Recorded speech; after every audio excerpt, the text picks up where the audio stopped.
Ops. Bago tayo magkalimutan, dahil muntik ko na naman makalimutan mga katamos. Matagal na to ha. Matagal na to sila.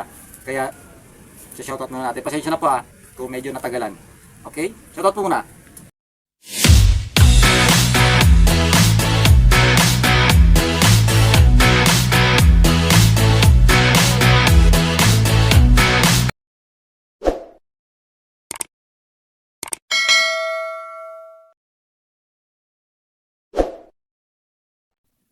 Alright mga katamos. Alright. Tignan nyo.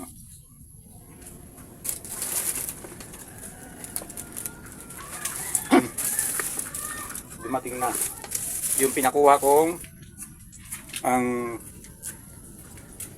ito yung mga dahon ng saging. So, 3 sako to. Kasi yung isang sako na pinakuha ko dati, ay hindi ako pala yung kumuha. Yung isang sakong saging na dahon, 4 na ganito lang yung nagawa ko. So ngayon, dinamihan ko na siya. 3 sako na yung pinakuha ko. Doon nga kay Bunel, yung maasahan nating binatilyo. So ayan na siya. Pagpapatuloy ko na naman yung pag-assemble nito, paglilinis, at yun nga, para sa ating kabuting saging. So ano pang hinihintay natin? Tara na. Ayusin ko muna ito mga tamos. Para okay. Right?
Medyo nakakangalay din mga tamos.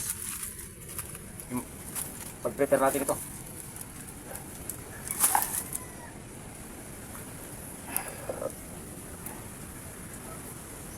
Ayun siya mga tamos.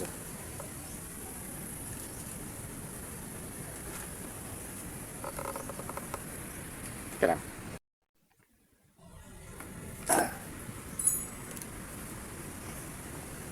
Ayun siya mga tamos. Yung ating nagawang mga dahon ng saging. So meron pa yan. Yan pa oh. Yan. So sasama-samahin natin yan sa isang sako.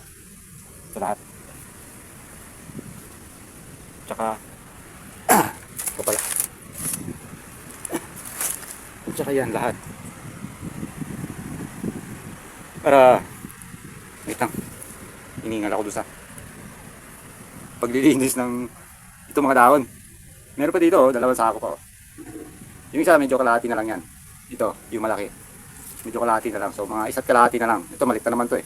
Pero tingin ko siksik to kasi medyo mabigat siya. Kaya tingin ko siksik yan. So medyo marami pa yung magawa nating mga ganito. So, wait lang, lipat ko ulit.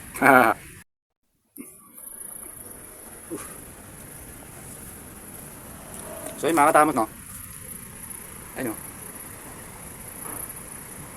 ah, tsaka yun pa, oh. Konting-konti na lang. So pag natapos na ito lahat, okay na. Kukunin ko na yung bining in order ko.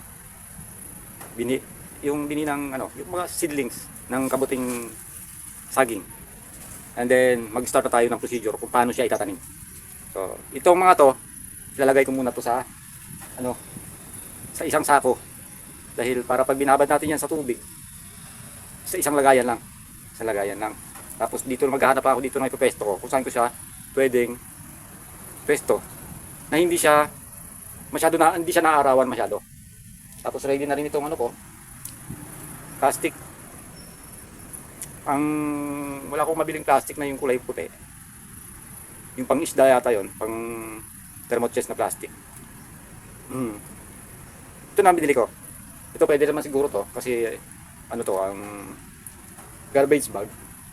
O garbage bag. Mga 10 pieces siguro to. Ibig sabihin, marami na to. Dahil siyempre, pag garbage bag, mahaba naman yan eh. Kulang-kulang isa, di pa naman yung haba niyan. So, matatakpan natin na mabuti yung ating gagawing munting libangan at the same time. Munting negosyo na rin siguro. Sana nga, para at least kahit paano, meron tayong income. Kasi, sa dali lang naman yan.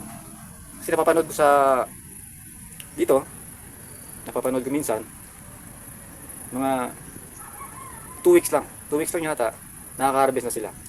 And then, after that, depende sa binhi. Siguro, kasi minsan, may scam yan eh. Kaya nga nung tumulong sa akin para gumawa ng ganitong gawa nitong pang ganitong negosyo ko, sabi ko sa kanya, yung unang option ko is dried tilapia. Kaya lang, nung sinearch ko na yung link na binigay nila, para siya may konting hindi ko gusto. Kasi parang scam. Hindi ko naman sinasabing scam totally, pero parang hindi ako sigurado. At the same time, medyo malaking punan sa dried fish na yon. So, hindi ko muna yun inuna. Ito na lang muna unahin ko. Ito mga dahon ng saging na ito mga tamos. Mga tuyong dahon ng saging. In-order ko to sa Binatilyo. Per sako. So, ito, bali apat na ano na to, yung unang sakong ako mismo yung kumuha. So, libre yun. Itong tatlong sako, binayaran doon sa Binatilyo. So, tapos yung in-order ko pang binhi. Tapos, siyempre, itong mga sako, binayaran ko. Itong ating, yan. Tsaka yung abono natin. Triple 14. Siyempre, yung tatlo kong, ano, binhi, may shipping fee yun.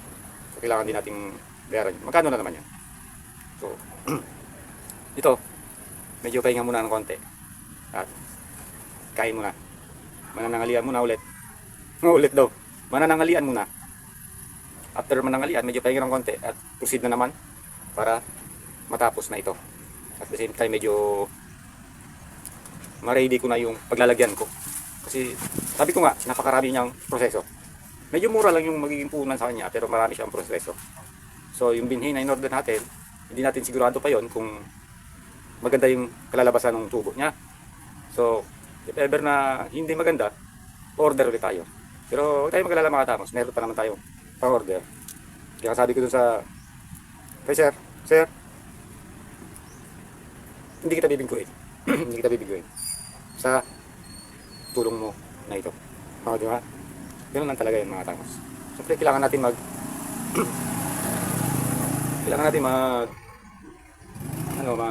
mag-risk. Lahat naman ng mga ginagawa natin, lalo sa mga pagninegosyo, may risk yan. Kailangan may pagsapalaran. Minsan, okay. Minsan, hindi. Minsan, swerte. Minsan, hindi. Pero, hindi tayo susuko.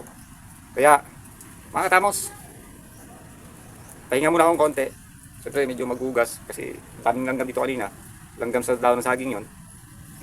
Maghugas. And then, kakain muna ako. At, Pahinga ulit ng konti. Proceed na naman. So, mga katamos ha. Kung ano yung kalalabasan nito, i-update ko na lang ulit kayo. Sana po, subaybayan nyo. Para malaman natin kung okay yung magiging munting libangan natin or munting negosyo. Okay mga katamos, sana pag-pray po natin.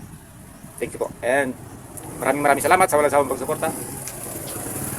Maraming salamat po sa walang sawang pagsuporta sa Tamos Vlog. Magkita-kits po tayo sa susunod na video. And bye-bye! Ops! Bago tayo magkalimutan, dahil muntik ko na naman makalimutan mga katamos. Matagal na to ha. Matagal na to sila.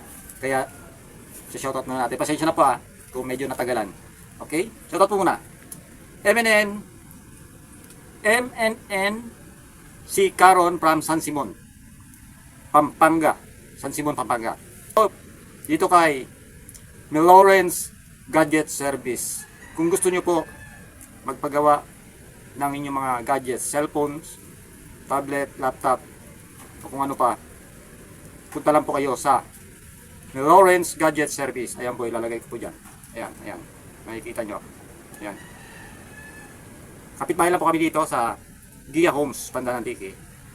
Kung gusto nyo po, kung gusto nyo malaman kung ano yung sira ng cellphone nyo, may pre-check-up sila. So, puntahan nyo lang po, hanapin nyo lang po, Lawrence Gadget Service. Okay? Kay Ma'am Ebs Barbaros, Inggit Ignorante from Zambales. Inggit ha, double G. Inggit. Strike Cordonio, Aaron Neri, Sir Stanley Duran, Sikihor Tugkalo, kay Ma'am Linda Osayo, hello ma'am, Jason Declaros, Jose Hector Barcelona, from Sara, Iloilo. Okay, madalas po siya napapa-shoutout. So ngayon ko lang po na shoutout. Mong Gaming 15, Manny Joseph Andrew, Valdez Family from Ilocos Sur. Okay, Samboy Dilim from Paris, France. Shoutout sa iyo, Sir Samboy Dilim. Michael Almazora, yung latest videos niya ay yung sa Ripley's Aquarium of Canada. Kay Alexandra Nicole Tancio. Thank you so much po ma'am. Alexandra Nicole Tancio. Kay Ronaldo Danal at mga Garahi Boys ng Grande Prairie, Alberta, Canada. Okay. Leonelo Soto from BJMP. Shoutout sa lahat ng mga taga BJMP dyan. Sana buti nga nakakapanood kayo kay papano. Sherwin from Tawi-Tawi. Okay ha? Wala ba akong nakalimutan? Wala? Ha? Maverick Top Gun. Hindi ko nakalimutan. Okay. So ayun po ha, pasensya na po kung ngayon ako nakapag-shoutout. So sana okay magkampo. Kung may gusto magpa-shoutout, iniipon ko po kasi bago ko sila i-shoutout. Kung minsan naman nakakalimutan ko. So pasensya na po. So hanggang dito na lang. Pagpapatuloy ko na naman ulit dito.